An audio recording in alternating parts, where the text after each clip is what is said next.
अस्सलाम वालेकुम। दुरूद शरीफ पढ़ना।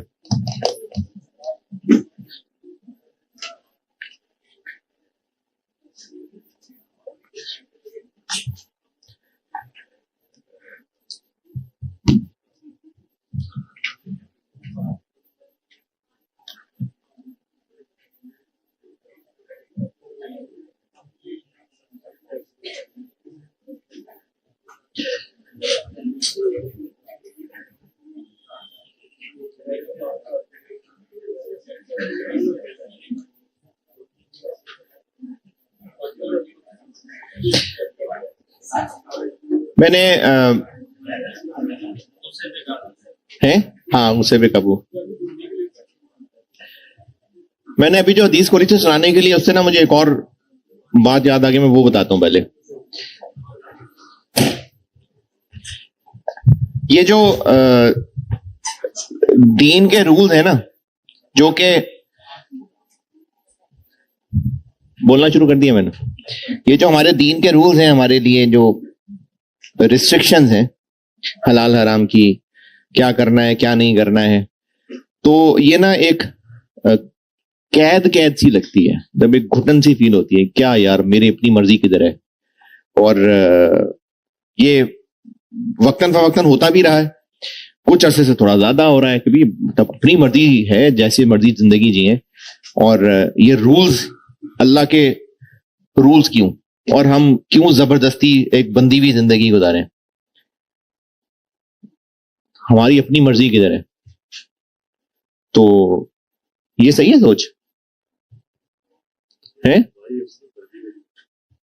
भाई। देखें, एक तो है कि आपके अंदर का ना, नहीं अंदर का नहीं, बाहर का मुसलमान होना आपको ये बता रहा है कि नहीं सही नहीं है ऐसी सोच, लेकिन अंदर की कमीनगी बता रही है कि हाँ बात तो सही है ना। अच्छा चले, मैं एक और जुमला बोलता हूं। एक होता है गुलाम, एक होता है एम्प्लॉय। एम्प्लॉय के राइट्स होते हैं, एम्प्लॉय और एम्प्लॉयर के दरमियान कॉन्ट्रैक्ट होता है, और अगर एम्प्लॉयर अपनी ड्यूटीज पूरी नहीं कर रहा एम्प्लॉयर, तो एम्प्लॉय कोर्ट में जा सकता है। यानी कोई है अथॉरिटी जो एम्प्लॉयर एम्प्लॉय के दरमियान कॉन्ट्रैक्ट को इंप्लीमेंट करवा सकती है, और एम्प्लॉय के भी राइट्स होते हैं। गुलाम के कोई राइट्स नहीं होते, गुलाम के कोई राइट्स नहीं होते। और जो उसका मालिक है वो उसको खाना दे दे ठीक है, नहीं दे तो भी ठीक है, मारे पीटे, कोई लॉ उसका कुछ नहीं कर सकता। अब होते नहीं, अभी किस नहीं करते हैं गुलाम, ये इंटरनेशनली एग्री हो गया हुआ है नेशंस के अंदर। कई सौ साल पहले, मुझे एग्जैक्टली याद नहीं है, लेकिन कई सौ साल पहले ये नेशंस में एग्री हो चुका हुआ है कि अब ये गुलाम नहीं होंगे, और ये गुलाम बहुत पुराने चले आ रहे हैं। ये इस्लाम ने नहीं कॉन्सेप्ट दिया गुलाम का, ये बहुत पुराने कॉन्सेप्ट चले आ रहे हैं, तो अब नहीं एग्जिस्ट करते, लेकिन जब करते थे तो गुलाम के राइट्स नहीं होते। और गुलाम का मालिक आका, तो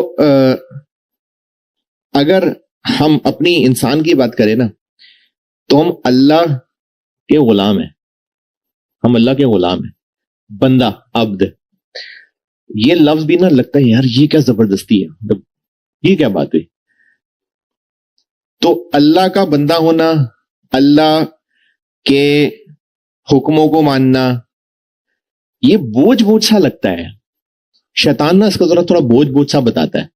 अभी भी आप बच्चे कुछ अंदर अंदर से शर्मा भी रहे होंगे कि हाँ सर बात तो आप ठीक कर रहे हैं, मैं भी बड़े सालों से ही सोच रहा हूं, जब से जवानी आई है तब से ही सोच रहा हूं कि क्या जबरदस्ती की जिंदगी गुजार रहे हैं, है ना। नहीं, कमीने है तो सही अंदर ऐसी सोच। अच्छा, एक मल्टीनेशनल कंपनी है और उसके जो एम्प्लॉइज हैं उनको लेट से 9 to 5 जॉब आवर्स हैं, और वो जो एम्प्लॉयर है वो बेनिफिट्स भी बहुत दे रहा है, और अच्छे बेनिफिट्स बिल्कुल दे रहा है, फैसिलिटीज हैं, एम्प्लॉय से कोई गलती हो जाती है तो माफ भी कर देता है, और मेडिकल फैसिलिटीज भी हैं। यानी बहुत सारी वो फैसिलिटीज हैं जो बाहर से खरीदनी पड़नी थी वो फ्री मिल रही हैं। खाना पीना अंदर फ्री है, जो मर्जी खाओ पियो, और सिक्योरिटी इतनी ज्यादा है कि कोई और बाहर की ताकत ऑफिस में घुस के, जी अगर आप वहां एम्प्लॉई हैं और आपका कोई खानदानी दुश्मनी है वो दूर दराज, तो जब आप अपने एम्प्लॉयर के ऑफिस की बाउंड्री में आ गए, अब वो आपको सिक्योर करेगा। कोई और ताकत उसकी बाउंड्री के अंदर आकर आपको मार नहीं सकती। मेडिकल फैसिलिटीज भी हैं, मतलब सारी फैसिलिटीज हैं। लेकिन 9 to 5 बात किसकी माननी है? एम्प्लॉयर की। तो किधर की आजादी? तो मेरी लाइफ भी तो है ना। आप एम्प्लॉई हैं, आप कहिए मेरी मर्जी किधर गई? मैं एम्प्लॉयर की बात क्यों मानूं? मेरी अपनी मर्जी किधर है? मेरा तो दिल नहीं कर रहा है इसको काम करने का, तो मेरी भी तो लाइफ है ना। तो ऐसा क्यों नहीं है? अभी तो आप पढ़ रहे हैं ना, जरा जाए ना, जरा आप ये कुछ सालों की बात, आप कॉर्पोरेट वर्ल्ड में जाएंगे और पता नहीं क्या क्या करेंगे आप। तो एम्प्लॉई का फिर दिल करे कि मेरी भी तो मर्जी है। ये क्या एम्प्लॉयर की जबरदस्ती है कि मुझसे अपनी मर्जी के काम करवा रहा है? एक तो ये कि पैसे मिल रहे होते हैं, दूसरा इसको गलत क्यों नहीं समझा जा रहा कि भाई 9 to 5 मेरी जॉब है, एम्प्लॉयर मुझे इतनी सारी फैसिलिटीज दे रहा है, गलती भी हो जाए तो माफ कर देता है, उससे बड़ी अथॉरिटी कोई नहीं है, कोई बाहर से आके मुझे पकड़ नहीं सकता, और तनख्वाह अच्छी दे रहा है, तो फिर मैं क्यों काम ना करूं? तो ये वो अकल में आने वाली बात है जो नॉन बिलीवर भी मानेगा, यानी जो मोमिन नहीं है ना, वो भी इस बात को बिल्कुल मानेगा, बल्कि ज्यादा अच्छे तरीके से मानेगा कि मेरी ड्यूटी है भाई, 9 to 5 ड्यूटी है। तो वो जो मेरा दिल कर रहा था उसका क्या करूं? छुट्टी के बाद नहीं रोक रहा एम्प्लॉयर, जाओ जो मर्जी करो, वीकेंड पे जो मर्जी करो। तो ड्यूटी टाइमिंग में तो फिर अपनी मर्जी नहीं चलेगी। जब एम्प्लॉयर सारे बेनिफिट्स दे रहा है और ड्यूटी टाइमिंग के अंदर फिर अपनी मर्जी नहीं है, तो ये ज्यादती है, ये घुटन का माहौल है। मतलब कि वो एम्प्लॉय कहे कि मेरी मर्जी किधर गई, मेरा अपना जिस्म था, मैं जो मर्जी करूं, मैं बैठूं खड़ा हूं, जो मर्जी करूं, तो मैं जैसे मर्जी कपड़े पहनूं, और ऑफिस डेकोरम होता रहे, तो अपने बाप के घर बताओ जो बताना है, मैं अपनी मर्जी जीऊंगा। तो एम्प्लॉय ये कर ले तो उसको फिर बोझ क्यों नहीं लग रहा? उसकी अपनी ख्वाहिशें किधर हैं? भाई छुट्टी के बाद कर लेना, अभी ऑफिस टाइमिंग में नहीं अलाउड। तो ये सबकी बात समझ आती है। तो ये जो हमारा एज अ मुसलमान यकीन है ना, ये दुनिया की जिंदगी है ना, हमारा ड्यूटी टाइम ही चल रहा है। जब यहां से छुट्टी हो जाएगी ना और अच्छी ड्यूटी गुजार के गए होंगे, तो एम्प्लॉय ने तो सुबह फिर ऑफिस जाना होगा, और रात को अगर अपनी मर्जी से मजे करने भी हैं तो क्या मैक्सिमम 12 घंटे की रात हो जाएगी, मैक्सिमम। लेकिन दुनिया की ड्यूटी टाइम खत्म होने के बाद अगर जीत गए तो फिर जन्नत की हमेशा की जिंदगी है, और जो मर्जी करें, जो मर्जी। और अभी आप दुनिया की जिंदगी में ना इसको एक्सपीरियंस करके बल्कि देखा ही होगा, अगर मेरे बोलने पे शायद आपको लगे कि हाँ होता तो ऐसे ही है। आपको दुनिया का जो सबसे ज्यादा पसंद है ना मजा, जो भी है, उसकी भी एक लिमिट होगी। कुछ देर के बाद आप उससे बोर हो ही जाएंगे, उसके बाद फिर आप दोबारा करते रहेंगे, फिर इतने बोर हो जाएंगे कि आपको इरिटेशन शुरू हो जाएगी। ऐसे कई गाने, मूवीज, घूमने फिरने की जगह, कई ऐसे काम हैं जो आपको इतने पसंद थे कि आपने उनकी हद कर दी, और उसके बाद आप इतने इरिटेट हो गए हैं कि अब आप वो पैसे लेके भी नहीं देखेंगे। तो जन्नत के मजों ने ना कभी खत्म भी नहीं होना, और ऐसे मजे होंगे जन्नत के कि हर अगला मजा पिछले से ज्यादा मजे का होगा। तो ये सब मिलेगा, लेकिन बेटे भी ड्यूटी टाइम चल रहा है। तो जब ड्यूटी टाइम चल रहा है ना, तो फिर अपनी मर्जी नहीं होती है। हाँ, जिसका ये यकीन है कि नहीं यही जिंदगी है, जो करना है कर लो, तो चलो कर लो, फिर कल को लग पता जाएगा। तो इसलिए ये ड्यूटी टाइम है। जब ये यकीन कर लेंगे ना कि ड्यूटी टाइम है, तो फिर रूल्स मानने को दिल भी कर जाएगा। फिर अंदर से ये बगावत भी नहीं आएगी कि मेरी मर्जी किधर जा रही है। तो छुट्टी के बाद मिलेगी मर्जी, तो अभी छुट्टी करनी है तो चला जाए, वैसे कभी छुट्टी कर ले। तो जब भी छुट्टी हो जाएगी उसके बाद है अपनी मर्जी। तो ये इसको ना दिल पे बोझ नहीं समझते। कल एक सवाल दिया था मैंने, ऑटम 25, और आपने किया भी होगा यकीनन। ये अभी एक सवाल और कराऊंगा, फिर ये खत्म है, लेकिन फिर भी ना एहतियातन इसमें कुछ छोटी छोटी चीजें समेटनी है। मैंने वैसे 10 दिन इसके रखे थे, लेकिन ये रिजल्ट के बीच में, तो खैर है, कल खत्म हो जाएगा, 11 लेक्चर लग जाएंगे इस पे। तो ये एग्जाम पॉइंट ऑफ व्यू से तकरीबन पक्का सवाल है और आपने सारे सवाल ही ऑलमोस्ट कर लिए तकरीबन, तो आसान ही है। तो ये आपको ना पूरे 12 से 15 नंबर ये इस पेपर में लेने वाला सवाल है भाई। ऑटम 25 में इसमें जो एक दो मसले हो सकते हैं जो मुझे लगता है वो बताता हूं। एक मसला यह है कि शेयर प्राइस इसमें कन्वर्टेबल के लिए हमें जो ग्रो करवानी थी वो किस रेट पे ग्रो करनी थी, ये रेट हमें खुद निकालना था। एडिशनल इंफॉर्मेशन के पॉइंट 3 में लिखा हुआ है, ऑटम 25 एडिशनल इंफॉर्मेशन के पॉइंट 3 में लिखा हुआ है कि अभी इस वक्त जो शेयर प्राइस है वो ग्रो करेगी in line with historical trends. तो जैसे डिविडेंड का ग्रोथ रेट निकाला करते हैं ना, वैसे शेयर प्राइस का भी ग्रोथ रेट निकालना है। तो जो पॉइंट नंबर 1 में 3 शेयर प्राइसेस दी है, ये है हिस्टोरिकल ट्रेंड, तो यहां से निकलेगा ग्रोथ रेट, यानी 60 लेटेस्ट प्राइस है, 48 पुरानी प्राइस है और इन दोनों के दरमियान 2 साल है, तो ऐसे ग्रोथ रेट निकलेगा। तो जैसे डिविडेंड का ग्रोथ रेट निकालते थे वही कॉन्सेप्ट शेयर प्राइस पे टेस्ट हुआ है। तो एक ये पॉइंट था इसमें, और एक था कि बीटा जो अभी है वो 15% बढ़ जाएगा राइट इशू वाली ऑप्शन में।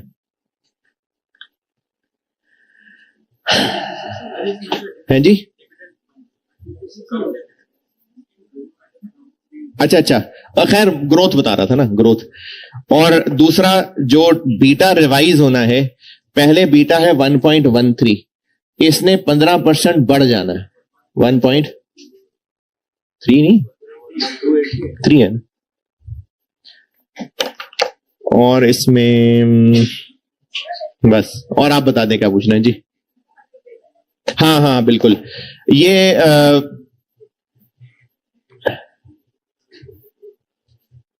ऑप्शन ए में सेकंड सेंटेंस लिखा हुआ है, the coupon rate will be 200 basis points higher than existing bonds rate. Existing bond का रेट कितना है? 10%। नए बॉन्ड का रेट इससे 200 बेसिस पॉइंट्स ज्यादा होगा। अब आपके लिए नया वर्ड है बेसिस पॉइंट्स क्या होता है, तो पेपर में बैठे में ये सेंटेंस लिखा आ गया, अब क्या जबरदस्ती जोड़ तोड़ क्या करें, इसमें 200 ऐड करके तो 210% बना दें। 10 पूरा बोले 10% यानी ये 100 कोई चीज है, तो 200 बेसिस पॉइंट्स यानी 2%।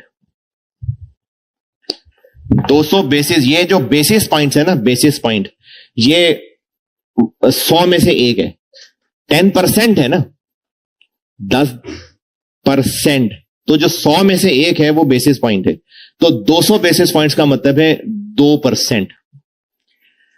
ये भी सवाल में एक तरीका हो सकता है रेट बताने का। 100 basis points is equal to 1%। ये इंटरेस्ट रेट्स में इस तरह से टर्म्स इस्तेमाल हो सकती हैं जी।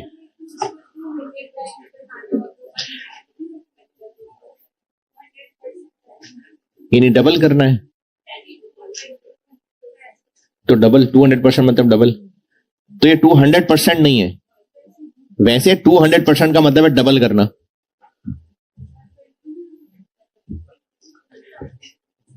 एक है कि एक उसका 200% है, डबल है। एक है कि एक फिगर को 200% बढ़ाना है, यानी अभी 1 है तो उसको 3 कर देना है। 200% से बढ़ाने का मतलब है कि उसका दुगना उसमें ऐड कर देना, तो 1.2 नहीं कर देना, 3 है, 3 से मल्टीप्लाई कर देना। 200 बेसिस पॉइंट्स का मतलब है 2%। ये इंटरेस्ट रेट बताने का एक तरीका हो सकता है। अच्छा, इसी तरह ना एक मुझे सीफैप के एक सवाल की टर्म याद है, ये आपसे टेस्ट हो सकती है। KSE 100 इंडेक्स, ये क्या है सवाल में अगर दिया हो तो? ये मार्केट पोर्टफोलियो है। सवाल में इस तरह लिखा हो सकता है कि लास्ट ईयर ये 20,000 पॉइंट्स था, अब करंट इस वक्त ये 24,000 पॉइंट्स हो गया है।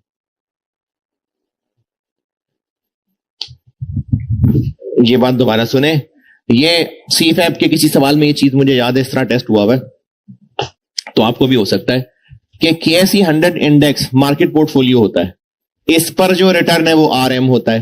तो RM बताने की बजाय ना इस तरह की एक कहानी हो सकती है। तो अब इसमें से हम RM कैसे निकालें?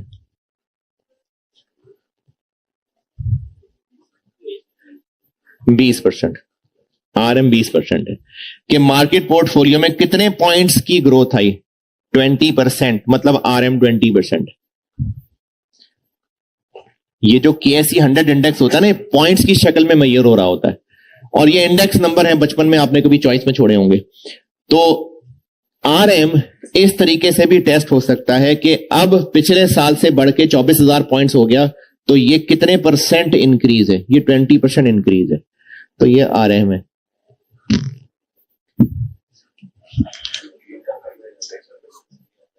बीटा, हाँ आपके लेवल पे आपको दिया होगा। नहीं, अगर वो बीटा इस्तेमाल कराना है तो, यानी बीटा कैलकुलेट का आपके करना सिलेबस में नहीं है, वो सीफैप में है। ऑटम 25 में किसी का और सवाल? जी,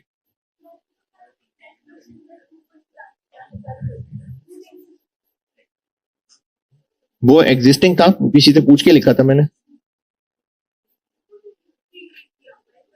ऊपर है ना बेटे, बैलेंस शीट में देखो,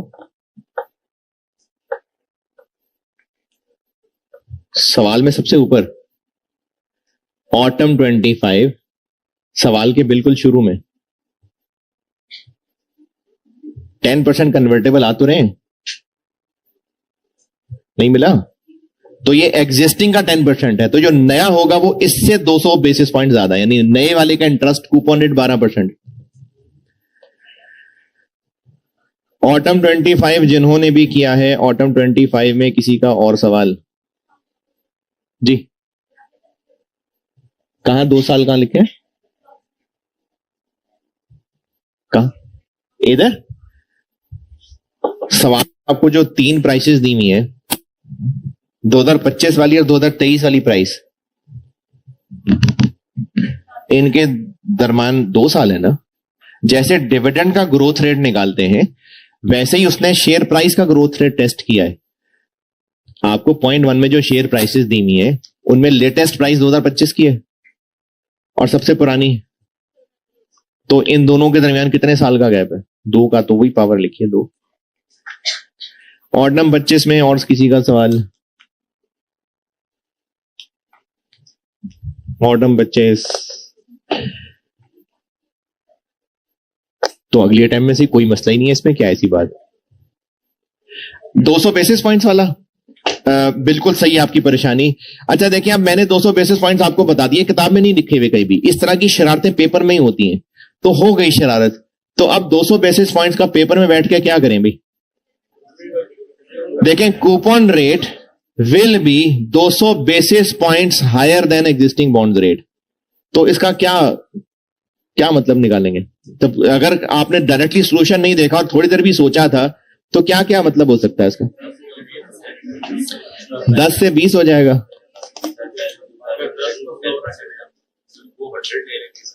will be 200 basis points higher than existing, तो 30 हो जाएगा। अच्छा, 1.2 से मल्टीप्लाई किया था, वो तो इत्तफाकन 12 ही आ गया होगा। और क्या मतलब निकाला किसी ने?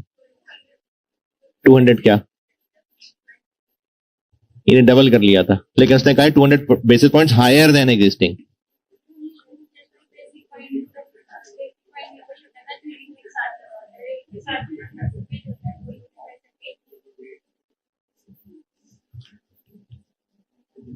तो वो परसेंट में जो परसेंट में 1 है, जो 100 में से 1 है, यानी 0.01। तो 0.01 को जब 200 से मल्टीप्लाई करेंगे, बिल्कुल सही सोच है, तो 2 ही आ जाएगा ना, तो 2%। चले, पेपर में क्लिक ना करता तो सही है, क्लिक ना करता, लेकिन क्या इसके 13 नंबर है? इस एक पॉइंट के 1 से ज्यादा नंबर नहीं है, क्योंकि आपने जब नया कूपन रेट निकाला और सवाल वाले ने वो पहली बना दी और आपको नया कूपन रेट नहीं समझ आ रहा, तो आपने उससे अच्छा मैक्सिमम भी क्या करेगा, जो इसके IRR निकालने के नंबर थे वो कट जाएंगे। 6 में से देखें, दो ऑप्शन है पार्ट बी में, दो ऑप्शन है, दोनों का वैक निकालना। ये पार्ट बी 6 नंबर का है, एक ऑप्शन 3 नंबर की होगी, उसमें से इसका केडी निकालना मैक्सिमम 1.5 नंबर होगा। तो अगर आपको वो 2% वाला पॉइंट नहीं भी क्लिक किया तो 13 में से 11 तो आने चाहिए ना। तो इसलिए परेशान नहीं होते पेपर में, जो आ रहा है उसको करके पूरा सवाल करें। पूरे 13 नंबर उस 200 बेसिस पॉइंट्स के नहीं होंगे। फिजिक्स में नहीं, बेसिक यूनिट, बेसिस पॉइंट अलग चीज है।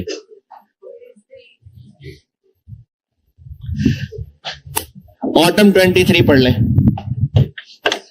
ऑटम 23। अच्छा, जो शुरू के 2-3 अटेम्प्ट्स के सवाल है ना, ये बड़े अजीब अजीब भी रहे हैं, क्योंकि एमएफए का पेपर सेट होते होते आईकैप को भी टाइम लगा कि इसमें हम असल में चाह क्या रहे हैं कौम से। तो इसलिए ये एक गैर अखलाकी सवाल था, लेकिन करा इसलिए रहा हूं क्योंकि पास पेपर्स रिपीट होने का ट्रेंड है। कॉस्ट अकाउंटिंग आप माशाल्लाह पास कर चुके, तो उसमें भी ऐसा ही था कि पुराने पुराने सवाल थोड़े बहुत चेंज होके आ जाया करते थे। तो इस वजह से ये छोड़ नहीं रहा, लेकिन सबसे आखिर में इसलिए करा रहा हूं कि इससे पहले जो कर लिया वो सब सही है। ये सवाल अपने दौर का भी इंतहाई गैर अखलाकी सवाल है, लेकिन अब ये बेहतर हो गया हुआ है क्योंकि काफी सारी अटेम्प्ट्स गुजर गई हैं, अब कुछ समझ आनी शुरू हो गई है। उस दौर में ये सवाल अच्छा सवाल नहीं था। करवा इसलिए रहा हूं कि दोबारा भी ऐसा हो सकता है, पर आखिर में इसलिए करवा रहा हूं कि इससे पहले आपने जितने सवाल कर लिए 100% कर लिए मेरे ख्याल में। स्प्रिंग 22 से लेके ऑटम 25 100% सवाल कर लिए हमने। तो आपकी तसल्ली हो जाए इस टॉपिक पे, फिर इस सवाल पे हाथ डाल रहा हूं। तो ऑटम 23 पढ़ लें, मैं करता हूं। PPL, plaster plastic limited.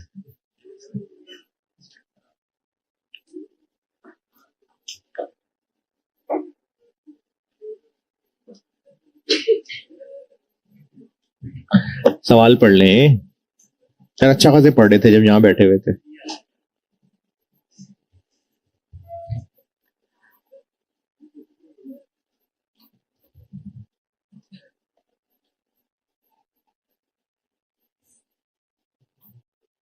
सवाल पढ़ लें।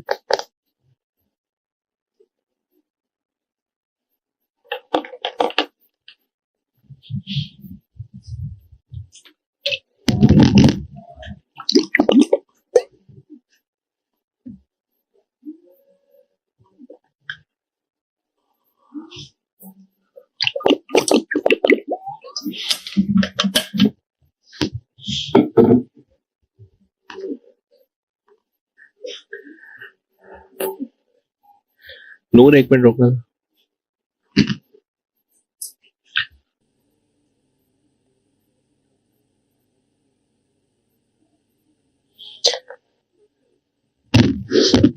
हाँ जी, पढ़ लें तो करूं।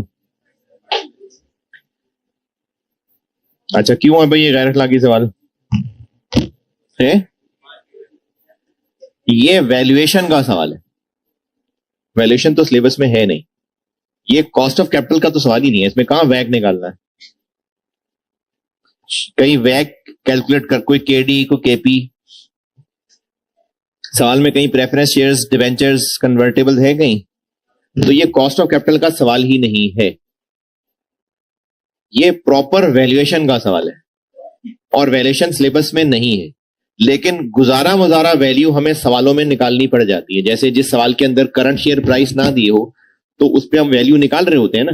तो ठीक है, एक वर्किंग की हद तक तो ठीक है, किताब में भी वैल्यू सिखाई तो हुई है, लेकिन प्रॉपर 11 नंबर का सवाल ही वैल्यूएशन पे बना देना ये गैर अखलाकी हरकत है। तो ये गैर अखलाकी सवाल था, लेकिन चूंकि हो चुका और पास्ट में जो हुआ वो थोड़ा बहुत चेंज करके टेस्ट हो सकता है, तो इसलिए करा रहा हूं इस सवाल को, लेकिन करा सबसे आखिर में रहा हूं। तो ये वैल्यूएशन का सवाल है, कॉस्ट ऑफ कैपिटल है ही नहीं इसमें कहीं, ये वैल्यूएशन का ही सवाल है। सवाल की कहानी ये है कि अभी हम हंसी खुशी जिंदगी गुजार रहे हैं पहले 4 पॉइंट्स तक। उसके बाद मैनेजमेंट ने सोचा है कि क्यों ना हम एक नया काम करें, और उसके लिए 600 मिलियन चाहिए होंगे। आउटले इन्वेस्टमेंट को कहते हैं, खर्च करने को। तो 600 मिलियन हमने इन्वेस्ट करना है, उसके लिए राइट इशू करना चाह रहे हैं। अब जो नई जगह इन्वेस्ट करने जा रहे हैं उसकी वजह से एक तो रिस्क बढ़ जाएगा तो बीटा बढ़ जाएगा, दूसरा हमारी डिविडेंड की जो सोच है वो भी चेंज हो जाएगी। पहले एग्जिस्टिंग सोच कुछ और है, अब चेंज हो जाएगी, तो डिविडेंड की फिगर भी बदल जाएगी, के भी बदल जाएगा, तो market value of share change होगी या नहीं। तो सवाल में पूछा यह है कि बताएं कि हम ये नया काम करें कि ना करें, तो कैसे फैसला करें। अगर हाँ दोनों पे मार्केट वैल्यू निकालें, और अगर नई इन्वेस्टमेंट करने से इक्विटी की मार्केट वैल्यू बढ़ रही है तो अच्छा है, कम हो रही है तो अच्छा है, बढ़ रही तो अच्छा है। अच्छा, हम ये फैसला पर शेयर मार्केट प्राइस को कंपेयर करके करेंगे या total number of shares? Total number of shares. इसीलिए कह रहा हूं ये प्रॉपर वैल्यूएशन का सवाल है, तो ये गैर इखलाकी है, लेकिन बहरहाल कर लेते हैं क्योंकि थोड़ी बहुत वैल्यूएशन तो सवालों में आ ही रही होती है। तो इसमें हमने करना यह है कि existing value of total equity निकालनी है और revised value of total equity निकालनी है। अच्छा, टोटल में इसलिए कह रहा हूं क्योंकि हो सकता है राइट इशू के बाद मार्केट वैल्यू पर शेयर कम हो जाए, तो उससे तो लगेगा कि तो खराब फैसला हो रहा है। तो हमने पर यूनिट नहीं कंपेयर करना, क्योंकि पहले नंबर ऑफ शेयर्स और होंगे, बाद में और हो जाएंगे, तो फिर पर यूनिट का तो कंपैरिजन ही नहीं बनता। तो टोटल इक्विटी की वैल्यू, तो हमने इस सवाल को सॉल्व ऐसे करना है कि पहले existing value of total equity निकालनी है और फिर रिवाइज निकालनी है। तो अगर रिवाइज एग्जिस्टिंग से ज्यादा है तो हां, should undertake the new investment. ये है सवाल की प्लानिंग। जब हम लोग वैग कैलकुलेट कर रहे होते हैं तो हम लोग अपनी कैलकुलेशंस के अंदर पर शेयर वैल्यू यूज कर रहे होते हैं, टोटल ही कर रहे होते हैं ना। और अच्छा चलें, आपके पास 100 रुपए के कुछ नोट पड़े हुए, यानी एक नोट 100 रुपए का। अब आपसे वो पैसे लेके आपको 50-50 के नोट दे रहे हैं, तो फायदे में रहेगा नुकसान में? हाँ जी, अगर आप 100 रुपए के नोट और 50 रुपए के नोट को कंपेयर करेंगे तो फिर तो नुकसान में रह रहे हैं। लेकिन क्या पता 100 के 10 नोट लेके 50-50 के 600 नोट दे दें, तो इसलिए टोटल ही वैल्यू देखनी पड़ेगी ना। तो इसलिए टोटल वैल्यू कंपेयर करनी, तो नंबर ऑफ शेयर्स बढ़ जाएंगे, इसलिए टोटल वैल्यू कंपेयर करनी है। तो एग्जिस्टिंग वैल्यू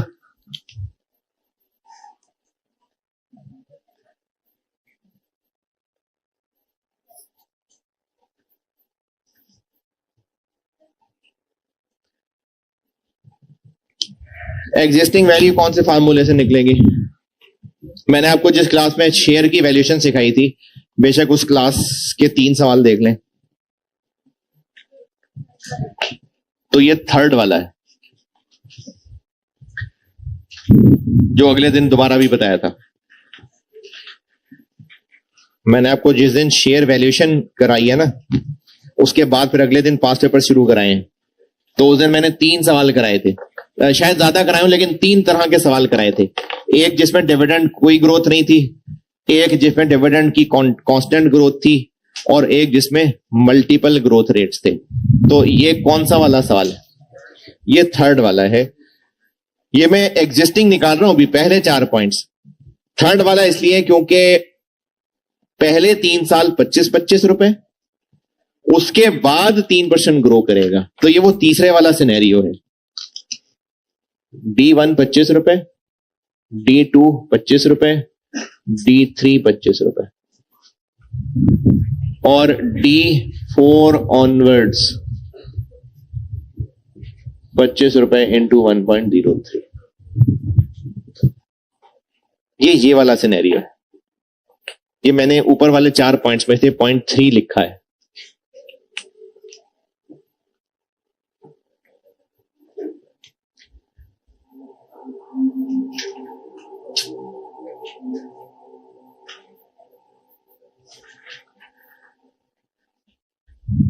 ऊपर वाले 4 पॉइंट्स में से 0.3 की कहानी लिखी है सामने।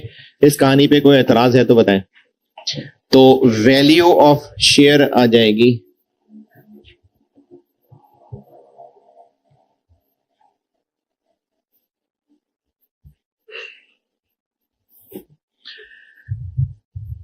₹25 को 1 साल डिस्काउंट, केई पे, केई किधर है, निकालना पड़ेगा। RF plus beta RM minus RF, RF कितना 12%। अब ये आपको देखें गवर्नमेंट बॉन्ड्स कह के दिया हुआ, वैसे टेक्निकली ठीक नहीं है लेकिन आपके लेवल पे चलेगा। बॉन्ड्स लॉन्ग टर्म चीज होती है लेकिन हमें इसमें शॉर्ट टर्म चाहिए होती है, लेकिन खैर चलेगा क्योंकि गवर्नमेंट की सिक्योरिटी है। 12% प्लस अभी बीटा 0.8, RM माइनस 12, 19.2%। तो पहले वाला डिविडेंड, दूसरा वाला डिविडेंड, तीसरा वाला डिविडेंड और फिर ये ग्रोथ वाला फार्मूला, यानी ₹25 इंटू 1.03 डिवाइडेड बाय 19.2% माइनस 3%। और इसका आंसर कहां आएगा टाइम लाइन पर, 0.3, तो इंटू 1.192 पावर 3।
कितना आंसर आया, 147.18। तो टोटल वैल्यू ऑफ इक्विटी बन गई 147.18, और हमारे इस वक्त शेयर्स हैं 15 मिलियन। 150 तो अमाउंट है, 20,220.7, ये एग्जिस्टिंग वैल्यू ऑफ इक्विटी निकल आई।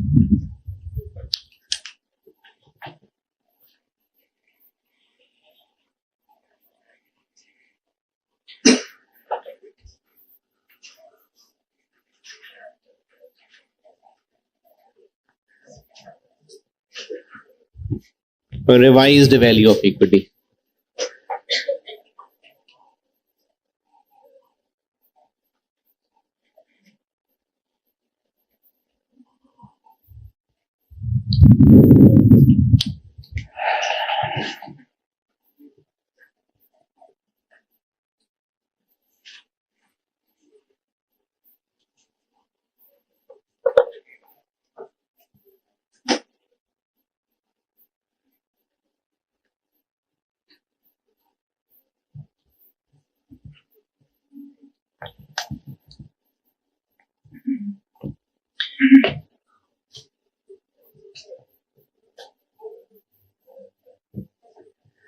ये मैंने जिस क्लास में कराया था ना, उससे अगली क्लास में ये फिर से सारा समझाया था टाइमलाइन बना के। तो ये वही वाला मल्टीपल ग्रोथ रेट वाला सवाल है।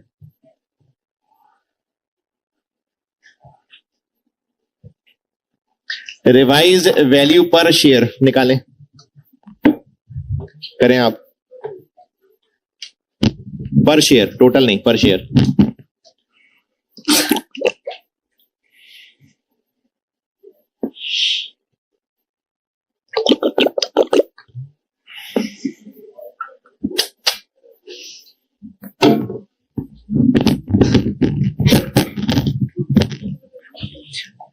सबसे कह रहा हूं सारे रिवाइज पर शेयर निकाल दें वैल्यू आप लोग।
हाँ जी, 1 कितनी?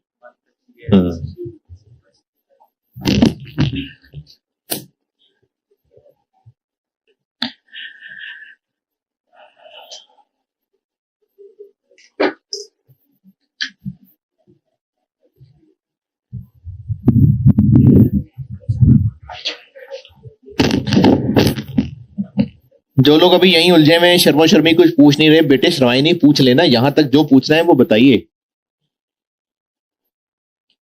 यहां तक पूछना है कुछ?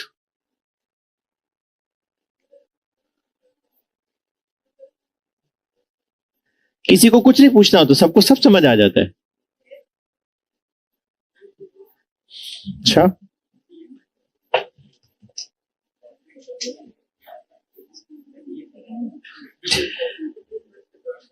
रिवाइज्ड यानी अगर हमने ये प्रोजेक्ट किया जो रिवाइज सिचुएशन है तो पर शेयर वैल्यू क्या होगी? नीचे वाले 2 पॉइंट्स में से पॉइंट नंबर 1। अच्छा, अभी हम कहां खड़े? डेट 30 जून 23। तो ये जो नीचे वाले पॉइंट्स में से पॉइंट 1 बताया हुआ है 26 रुपए, ये D1 है कि D0 है? ये D1 है। और मल्टीपल ग्रोथ चलेंगे? नहीं, ये फार्मूला लगेगा ये वाला D1 KE माइनस G, ये वाला फार्मूला लगेगा। तो D1 है 26 रुपए जो दिया हुआ है, रिवाइज्ड KE निकाल लेते हैं।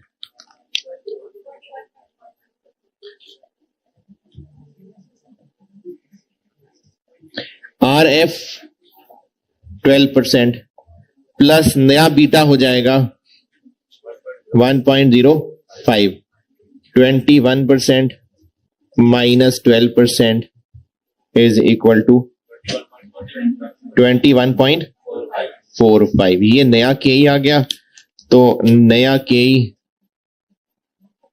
माइनस ग्रोथ रेट कितना? 5%,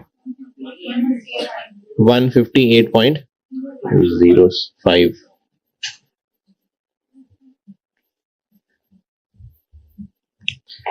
तो टोटल बन गई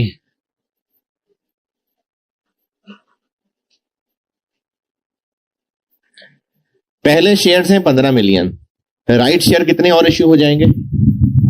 5 मिलियन। 1 4 3, तो 5 और इश्यू हो जाएंगे, यानी 20 मिलियन हो जाएंगे, और एक इतने का होगा 3161.09।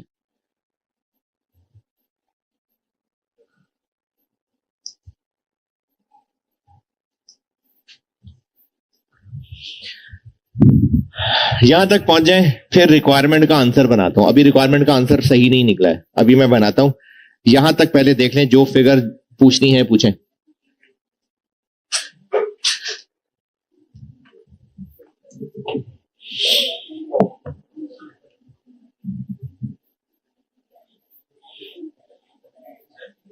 जी,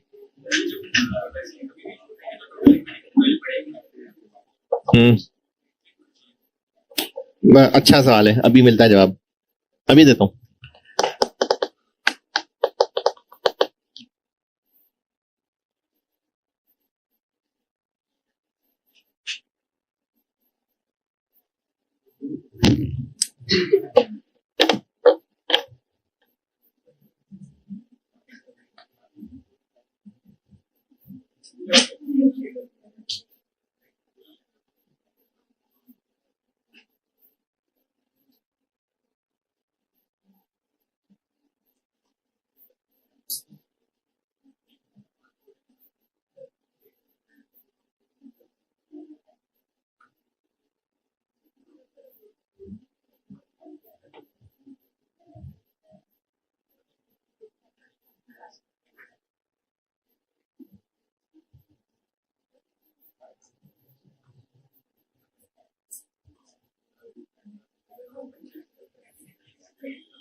अच्छा, ये अभी लॉन्ग टर्म डिसीजन मेकिंग का टेस्ट लिया था, अब आपने हो गया हुआ है ना, अभी 2-4 दिन में लिया, पहले लिया था, तो वो उसके ना 2 टेस्ट प्लान किए हैं मैंने, एक आपने दे दिया, एक और टेस्ट करते हैं जिसमें वो कैपिटल राशनिंग और एसिड रिप्लेसमेंट वाला थे।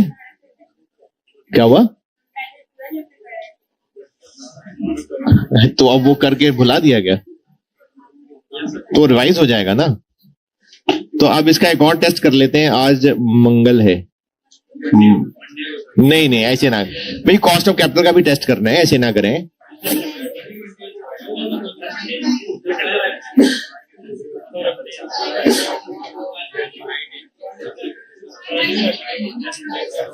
मंडे करना है तो फिर साथ कॉस्ट ऑफ कैपिटल का एक सवाल और एक और। देखें, आपने जितना दिल लगा के पढ़ के टेस्ट की तैयारी करनी होती है ना, मुझे भी पता है और आपको भी पता है, आपने टेस्ट देना होता है अपने टैलेंट के ऊपर। तो जितना अरसा गुजर गया होगा ना चैप्टर पढ़े हुए, उतना ही टैलेंट कम हो गया होगा। तो इसलिए करीब करीब ही दे दें तो अच्छा है।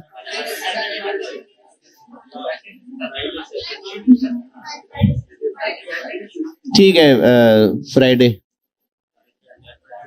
सैटरडे, मंडे ट्यूसडे को फिर cost of capital, Tuesday Wednesday को कॉस्ट ऑफ कैपिटल। मई 2026 की डेट रख लो, तब कर लेते हैं कॉस्ट ऑफ कैपिटल। ठीक है, आराम से। और कोई फरमाइश किसी की? वेडनेसडे क्या करते हैं, मई 2026 कर लेते हैं। और बताएं भाई, गुस्सा नहीं कर गया आप? देखा, रिजल्ट आ गया होगा। एक अभी इस वीक में ये कैपिटल राशनिंग और asset placement, cost of capital का अगले वीक में। किसी भी दिन दे दें, बस दे दें टेस्ट। यहां तक पहुंचे तो मैं रिक्वायरमेंट समेटूं भाई जी। मिल जाएगा, इंशाल्लाह मिल जाएगा, अटेम्प्ट से पहले मिल जाएगा आपको। यहां तक कोई सवाल है तो बताएं।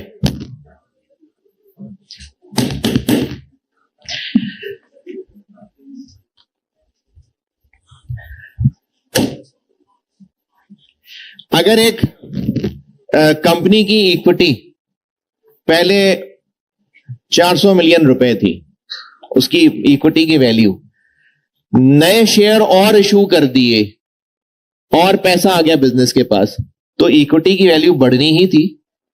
यानी अगर कंपनी ने नए शेयर इशू किए और मजीद पैसा आया तो अब टोटल इक्विटी जाहिर है ज्यादा ही होनी है।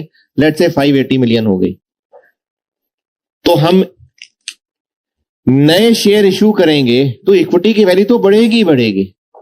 सवाल की रिक्वायरमेंट का अगर आप मतलब समझे ना, तो वो ये जानना चाह रहा है कि हमें इस नए प्रोजेक्ट में लगाने से फायदा हो रहा है कि नहीं हो रहा।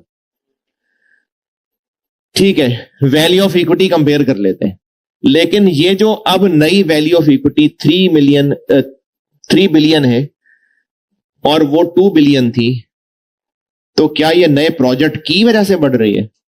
फिर नए शेयर इशू करने की वजह से भी बढ़ रही है।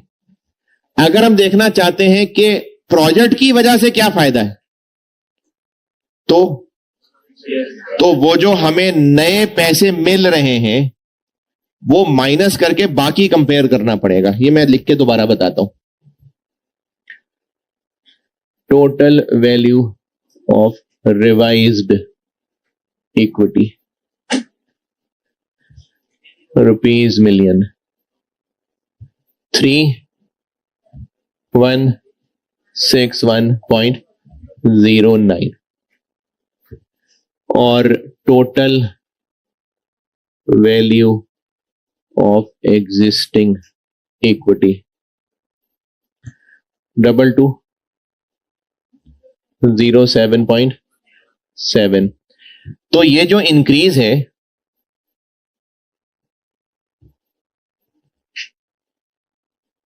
नाइन 3.39, ये जो सारा कंपनी की वैल्यू में इंक्रीज आएगा, ये सब नए प्रोजेक्ट के ही फजाइल बरकत है। फिर शेयर इशू करना भी इसमें वजह शामिल है। शेयर इशू करने की वजह से कितना है? 600, वो निकाल देते हैं।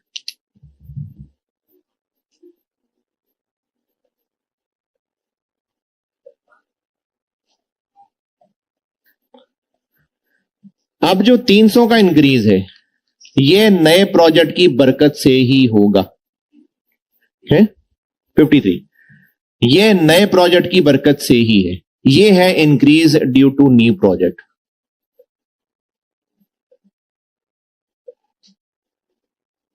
तो हां, अब इसका सवाल आंसर ये होगा कि नए प्रोजेक्ट की वजह से इक्विटी की वैल्यू क्योंकि बढ़ जाएगी तो हमें ये प्रोजेक्ट कर लेना चाहिए। ये पूछ रहे थे आप। 600 सवाल में दिया हुआ है ना? क्या? नहीं, बात फेस वैल्यू की नहीं है। बात यह है कि ये जो नया प्रोजेक्ट करने की वजह से एक तो नए पैसे और आएंगे, नए शेयर इश्यू होंगे। हमने नए वाले शेयर दिए यहां पर टोटल, तो उससे भी इक्विटी की वैल्यू बढ़ेगी। लेकिन चूंकि इसमें डिविडेंड की फिगर बदल रही है, केई बदल रहा है, तो उसकी वजह से शेयर प्राइस भी चेंज होगी। तो ये जो 3161 का आंसर आया है, प्राइस भी इंक्रीज हो रही है, नंबर ऑफ शेयर्स नए इशू करने की वजह से भी बढ़ रहे हैं। तो हम ये देखना चाह रहे हैं कि असल में नए प्रोजेक्ट की बरकत कितनी है। तो ये जो एग्जिस्टिंग इक्विटी और रिवाइज्ड इक्विटी में फर्क है, ये कंपनी के शेयर की वर्थ बढ़ने की वजह से ही है या और शेयर इशू होने की वजह से भी है? तो जितना इंक्रीज और शेयर होने की वजह से वो निकालेंगे तो पता चलेगा कि वाकई अच्छाई का फैक्टर कितना है। और 600 मिलियन तो सवाल में दिया हुआ है। यही तो मैं कह रहा था कि जब भी नए शेयर इशू करेंगे तो इक्विटी तो इंक्रीज ही होगी। तो उसमें अच्छी बात क्या है? तो वो अच्छी बात ऐसी पता चलेगी कि क्या उतनी ही इंक्रीज हो रही है जितना शेयर इशू कर रहे हैं? नहीं, उससे ज्यादा इंक्रीज हो रही है। तो ये नए प्रोजेक्ट की वजह से आ जाता तो हम कह देते कि प्रोजेक्ट अच्छा नहीं है। हाँ, अगर नेगेटिव आता तो फिर हम कहते कि नहीं, प्रोजेक्ट अच्छा नहीं है।